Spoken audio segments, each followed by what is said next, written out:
പ്രിയ സുഹൃത്തുക്കളെ, തുറന്ന പുസ്തകം ഗ്രൂപ്പിൻ്റെ ലൈഫ് ടിപ്സിലേക്ക് ഹൃദ്യമായ സ്വാഗതം. ഖലീൽ ജിബ്രാൻ പറയുന്നുണ്ട്, ഒരു ഭ്രാന്താലയത്തിന്റെ പൂന്തോട്ടത്തിൽ വെച്ചാണ് ഞാൻ ആ യുവാവിനെ കണ്ടത്. ഭംഗിയും അതിശയവുമുള്ള ആ മുഖം വിളറിയിരിക്കുന്നു. അടുത്തിരുന്ന് ഞാൻ അയാളോട് ചോദിച്ചു, താങ്കൾ എങ്ങനെ ഈ ഭ്രാന്താലയത്തിലെത്തി? അല്പമൊന്ന് ആലോചിച്ച് അയാൾ ആ കഥ പറഞ്ഞു തന്നു. ഒരു പ്രസക്തിയുമില്ലാത്ത ചോദ്യമാണ് നിങ്ങളുടേതെങ്കിലും ഞാൻ ഉത്തരം പറയാം. എന്റെ പിതാവ് ആഗ്രഹിച്ചത് എന്നെ അദ്ദേഹത്തെ പോലെ മാറ്റിയെടുക്കാനായിരുന്നു. അമ്മാവനെ പോലെയാക്കാൻ അദ്ദേഹവും ശ്രമിച്ചു. കഠിന പ്രയത്നശാലിയായിരുന്ന മുത്തച്ഛനെ പോലെയാക്കാൻ അമ്മ ശ്രമിച്ചു. സഹോദരി ആഗ്രഹിച്ചത് അവളുടെ കടൽ സഞ്ചാരിയായിരുന്ന ഭർത്താവിനെ പോലെയാക്കാനായിരുന്നു. ജ്യേഷ്ഠനെ പോലെ ഞാനുമൊരു കായിക താരമാകണമെന്ന് അവനും ആഗ്രഹിച്ചു.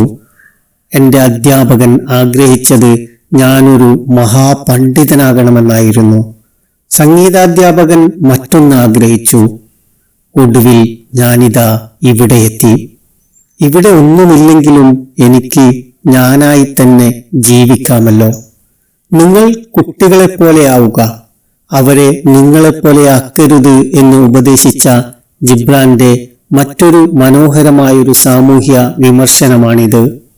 മക്കളെക്കുറിച്ച് സ്വപ്നങ്ങൾ നെയ്തെടുക്കുന്നതിനിടയിൽ മക്കളെ തന്നെ വിസ്മരിക്കുന്ന എല്ലാ രക്ഷിതാക്കൾക്കുമുള്ള മുന്നറിയിപ്പുണ്ട് ഇതിൽ. പരീക്ഷയിലും ഫുൾ മാർക്കിലും ഫുൾ സ്റ്റോപ്പ് ഇടുന്ന നമ്മുടെ വിദ്യാഭ്യാസ സമ്പ്രദായം നിർഗുണരായ ആൾക്കൂട്ടത്തെ സൃഷ്ടിച്ചെടുക്കുന്നതിലാണ് പൊതുവെ താല്പര്യം കാണിക്കുന്നത്. മനഃപ്പാഠമാക്കാൻ മിടുക്കുള്ളവർക്ക് ഫുൾ മാർക്ക് കിട്ടുന്ന നമ്മുടെ സ്കൂൾ മുറികൾ മൂല്യവത്തായൊരു സമൂഹ സൃഷ്ടിയിൽ കാര്യമായ ചലനങ്ങൾ സൃഷ്ടിക്കുന്നില്ലെന്നതിന് സമീപകാലത്തെ സംഭവങ്ങൾ തന്നെ നല്ല തെളിവാണ്. ബദൽ സംവിധാനങ്ങൾ തേടിപ്പോകുന്നവരുടെ എണ്ണം പെരുകുന്നതിന്റെയും കാരണം മറ്റൊന്നല്ല.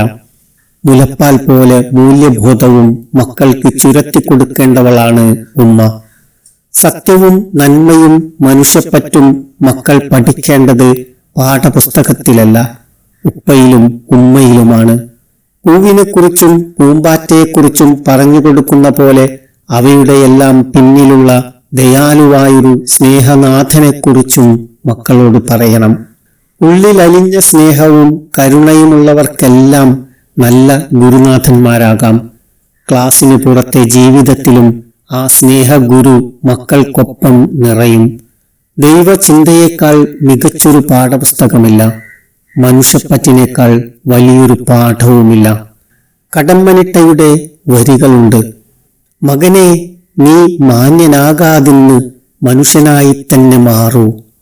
മകനെ, നീ പൗരനാകാതിന്ന് മണ്ണിന്റെ പച്ചയായിത്തീരൂ.